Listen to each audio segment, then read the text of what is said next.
So, thank you all. I'm not going to go into what CMMC is, what CUI is, all of that. If you want to catch me later, happy to talk about it. But who is this crazy lady?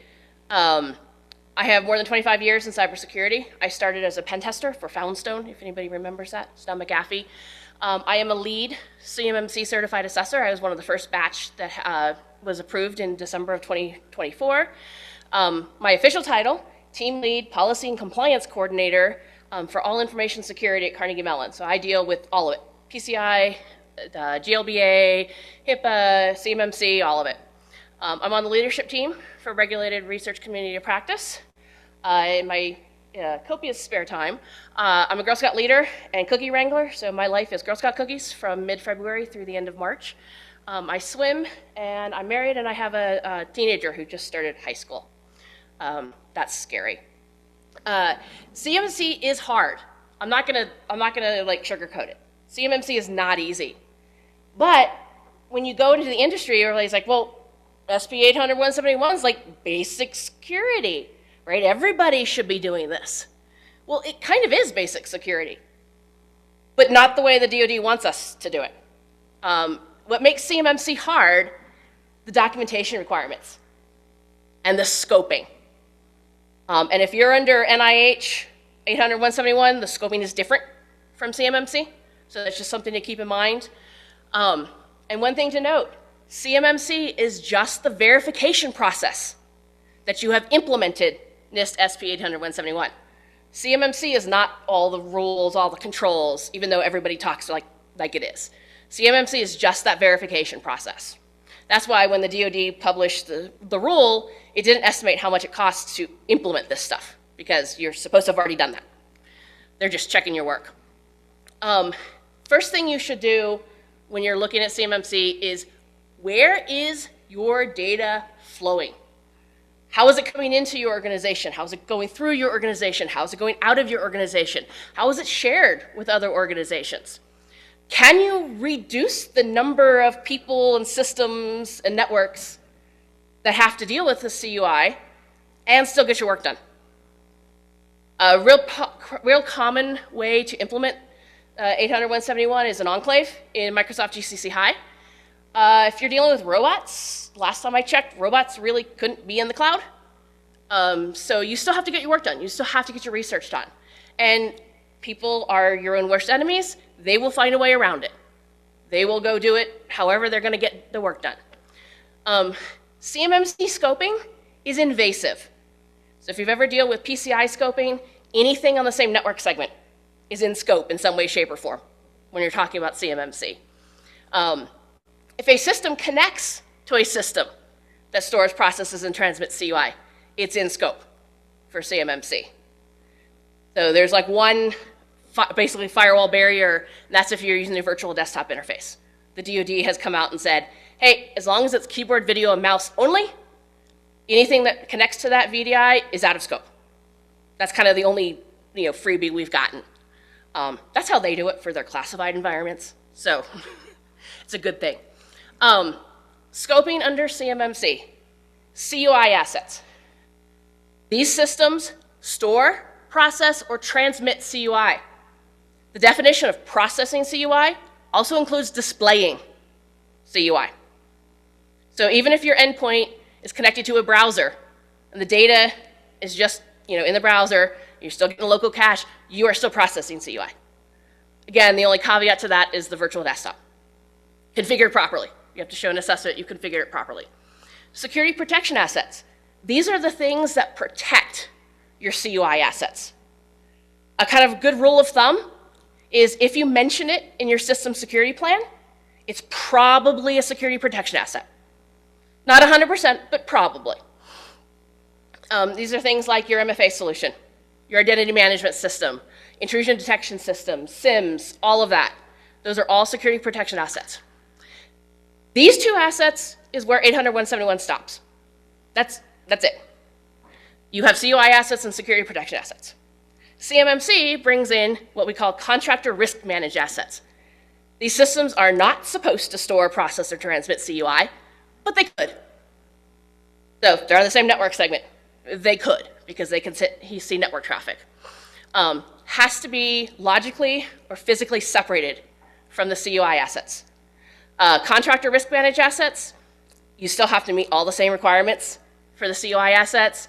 Assessors can kind of spot check them, but as a implementer, you still have to implement everything. It's really just an assessor like cost reduction method. Specialized asset, which is where a lot of you will run into. Anything that stores, processes, or transmits CUI, but for whatever reason, it can't meet all the requirements. It's too expensive, does not count as a reason for not meeting it. This is going to be things like, oh, yeah, we have that lab equipment that's still running Windows XP or even Windows NT, but if we change it, the manufacturer is going to stop supporting that system. That's your specialized assets. Your robots, specialized assets. If you have something in the field and you have to match the configuration of that, so you're doing work for the government, that's the specialized asset. So yeah, there are some wiggle room, but you have to give a really good reason why it can't meet that requirement. Once you have your scope, the assessment guides and NIST 800-171A, they are your answer guides. They give you the answers. If you can address each of those assessment objectives, you've passed. But you have to show your work. That's where the assessment comes in. In the assessment guides and 171, there is a discussion section. That discussion section is examples. There are some assessors that will take it as gospel. It is not. If you meet the assessment objective, it doesn't matter if you follow what's in the discussion section. So they're just good examples. And like I said, yes, there are some assessors that take that as gospel, but I'll talk about that. As an assessor, what we are looking for is adequacy.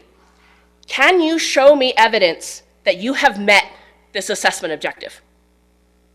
Right, so one of the ones I talk about, firewalls. Or actually, the requirement's not actually firewalls. The requirement is block network traffic. Well, you can do that in a lot of ways. So if you can show me you're blocking network traffic, you've passed that piece.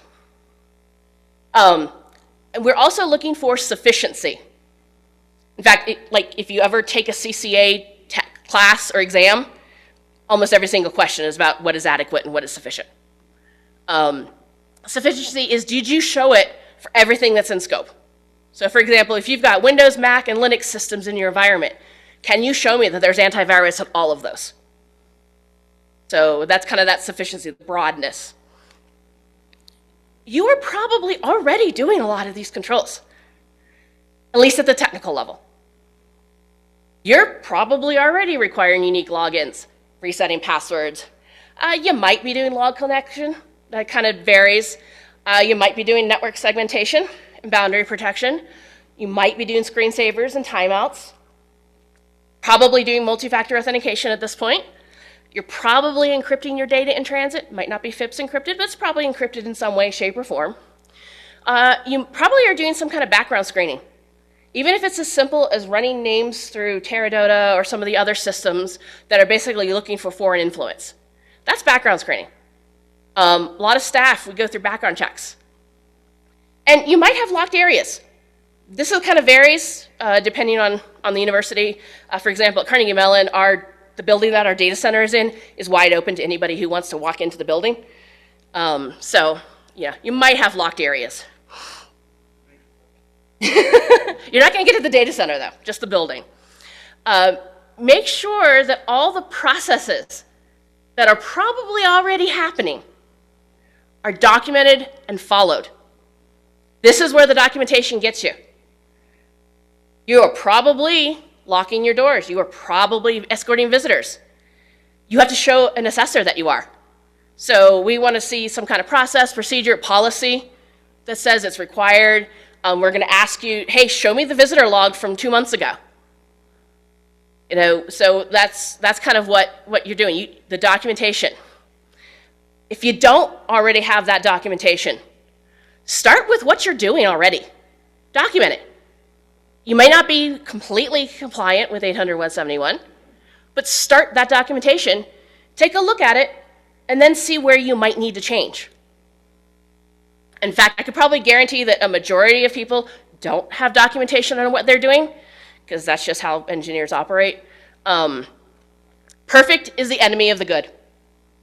Start somewhere. Don't worry about what you're not doing right now. Start somewhere and move on. Go to the next level. Oh, we need to do this. Okay, let's get a project in place to do that. Let's ask for money to do that, whatever the case is. As an assessor, under 800-171 and CMMC, which is revision 2, I want you to tell me what you're doing. You're doing that thing. And then I want you to show me that you're doing that thing. You have a lot of leeway in how you do that thing. So, and is there a process happening elsewhere in your organization that you can leverage? Right? If you're not doing background checks on faculty, can you leverage HR and whatever background checks they're doing for staff? Or if you have childcare on campus, right? Can you leverage processes that already exist, maybe not in your department, but elsewhere? CMMC has this concept of operational POAMs, plans of actions and milestones. This is where you put, hey, I meet the requirement, but I think I can do better. I want to improve. Hey, I really hate how this is happening. It's going so slow. I want to do something better. This is what the operational POAM is. It meets the requirement, but you want to improve it. Prioritize any gray areas. And I say gray areas in that you don't really have a good argument that you are meeting a specific objective. It's like, yeah, I think I am, I might be, I don't know. I talked to somebody and they said I am, and I talked to the other person and they say I'm not. Prioritize those areas. Don't overthink the specifics, right? And I'm going to say caveat, these are revision 2 specifics only. There are things that change in revision 3. The DoD has published what they expect you to do in certain cases. So, but first thing, FIPS encryption. Everybody hates FIPS. Anti-malware, firewalls. So these are just 3 examples. There's a lot more. Find me afterwards with a glass of wine, and we can chat till the cows come home. FIPS encryption, Control 3.13.11. This changes in revision 3.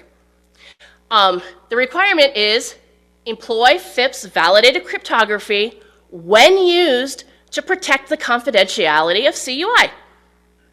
Okay. Does that mean I had to do FIPS on everything? Like I had to pay extra for the license, or I had to buy a new model, or whatever? No, you don't. You only need 1 layer of FIPS encryption, if that is how you are protecting your CUI. Revision 2 still allows you to physically protect CUI. You got a server sitting in a data center, it doesn't need to be encrypted. That's allowed. You can use non-FIPS encryption, as long as there's FIPS encryption somewhere in the stack. On a laptop, you have to encrypt mobile devices, you're probably stuck with FIPS. I can't think of any way to get around that one. So BitLocker, Ubuntu does it, Red Hat does it. Macs do it by default. So, but you're probably stuck with FIPS on laptops if you got laptops. Servers, is it in a data center? Is it protected by access controls? Is it protected by sign-ins? No, it doesn't need to be encrypted. Yeah, you can. It'd be great. And in revision 3, you have to. But you have physical controls. So FIPS is not required. Are you using a wireless network? Well, one of the requirements is that wireless traffic must be encrypted. Does it need to be FIPS?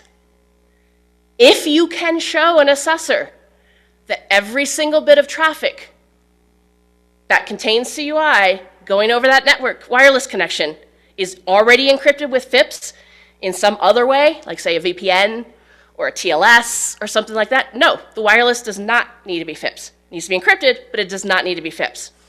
I have a little warning here, because a lot of assessors will argue this till the cows come home. It's not a requirement, because you're protecting the CUI in other ways. Anti-malware, 3.14, actually a lot of 3.14 is anti-malware. Provide protection from malicious code at designated locations within organizational systems. Well, what's a designated location?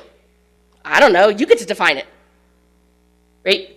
This changes slightly in revision 3 with DoD requirements, but you don't want anti-malware on your high-performance computing system? It doesn't need to be there. You don't designate that as a location. You have some kind of jump system or another file server that you are running the anti-malware on. What an assessor is going to look for is, how are you preventing malware from getting onto that system? It doesn't have to be on that system itself, right? Because you didn't designate that a location. Now, if you say in your system security plan, hey, we have anti-malware on every single system in the environment, an assessor is going to look for anti-malware on your HPC. So be very careful about what you say you're doing. You do have to explain to your assessor why you made those choices and that you are protecting the data. But, you know, if anybody who's got rational risk decision, well, you know, high performance computing is kind of the whole point of those systems, and anti-malware is kind of against high performance. So we're doing it elsewhere. So, you know, kind of think about that. Anti-malware 3.14.5, perform periodic scans of organizational systems and real-time scans of files from external sources as files are downloaded, opened, or executed. EDR and XDR, most of them don't have periodic scans. Some of them do. Like CrowdStrike has it for Windows, but nothing else. And this, again, I have a warning because some assessors feel differently. What if you define your periodicity as continuously? I'm always scanning my system because my XDR is doing it for me. The DIBCAC will accept this as an answer. Some assessors will, some assessors won't. So talk to your assessor of their opinions. But what if you only did quick scans in certain locations? It does not say it has to be a full scan. It has to be a periodic scan. Do a quick scan or a full scan, your call. And how often you want. I do it once a year. Okay. Assessors are going to look, anytime it says periodic, I do something periodically, you have to do it at least annually.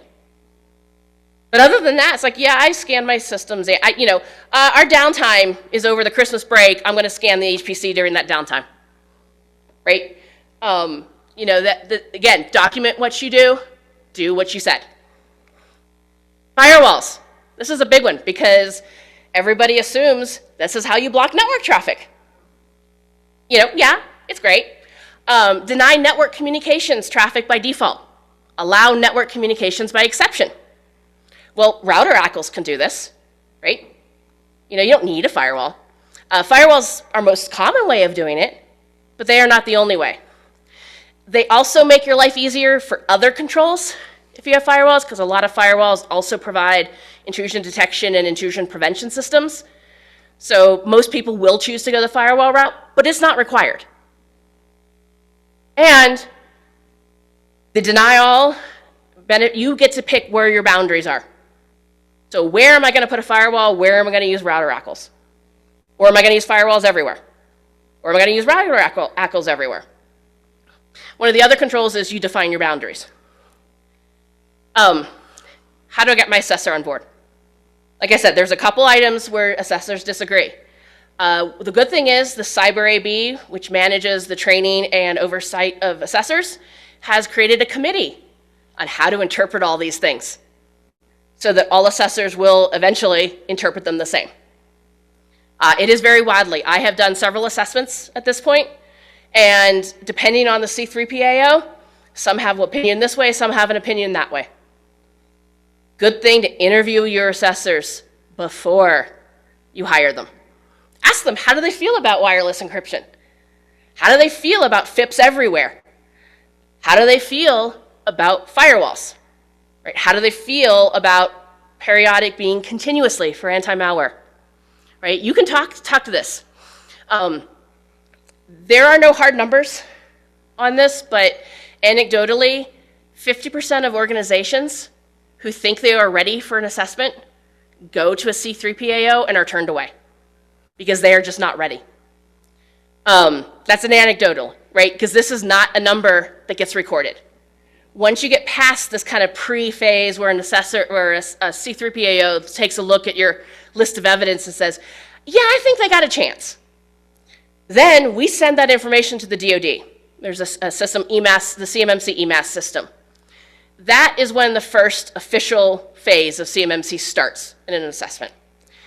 If you don't make it past that pre-assessment phase, then the DoD records it. Last time I checked, there were like 7 organizations that hadn't made it past that phase. But that's like almost a second phase. Make sure that you have a reasoned argument for why you chose to do something in a particular way. Why is this robot that's running Linux, which can do all these things, why are we calling that a specialized asset? Be prepared. It's like, well, it's controlling physical systems. It needs to be able to communicate with all of its internal computers to be able to move the robot or collect the data. Make sure you have a good reason why you did it a particular way, or better than the stated requirement. Too expensive, too annoying, too cumbersome, not going to pass an assessment. This is evidence, right? So you're required to do a risk assessment. That's one of the requirements. Document it, and that becomes your evidence for 311.1, which is the risk assessment. Yeah, I took a look at this. Here's why I'm doing it this way. Now you have a risk assessment. Interview prospective assessors before signing with them.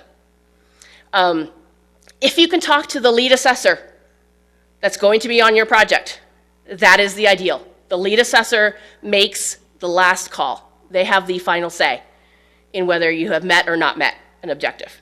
So if you have the opportunity to talk to the lead assessor, do that. One kind of interesting thing that a lot of people don't understand is that as the organization being assessed, an OSC, you can actually decline a particular assessor for any reason. So say you hire one of the C3POs I work with, and he's like, yeah, I don't like Laura. I don't want her on my project. You can say that. Mostly it's for conflict of interest reasons, right? And an assessor can say, no, I can't be on this project because it's a conflict of interest.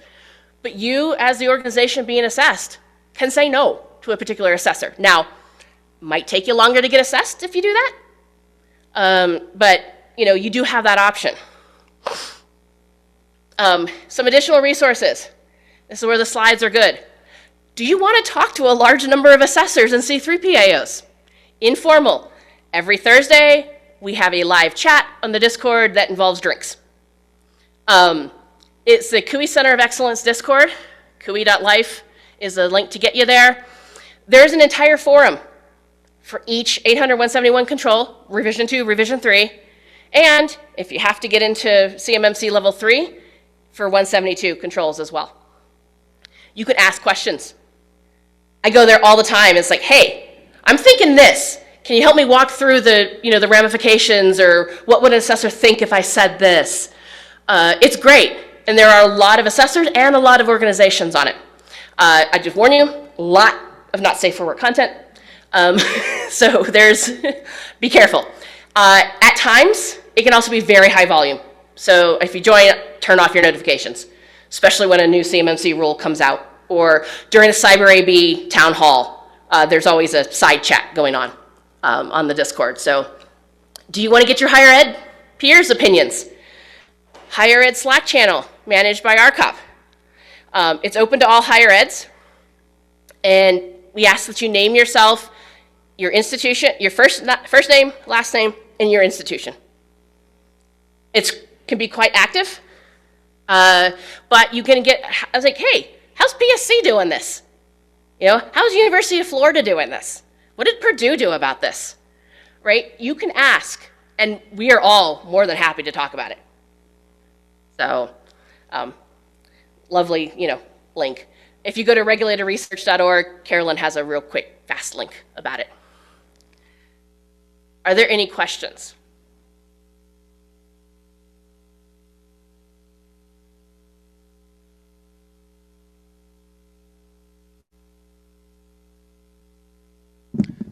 Great talk. This is fantastic. You alluded on many occasions to, all right, this is changing. Can you talk about what is the process that's going on behind the scenes that is making these changes? Yeah.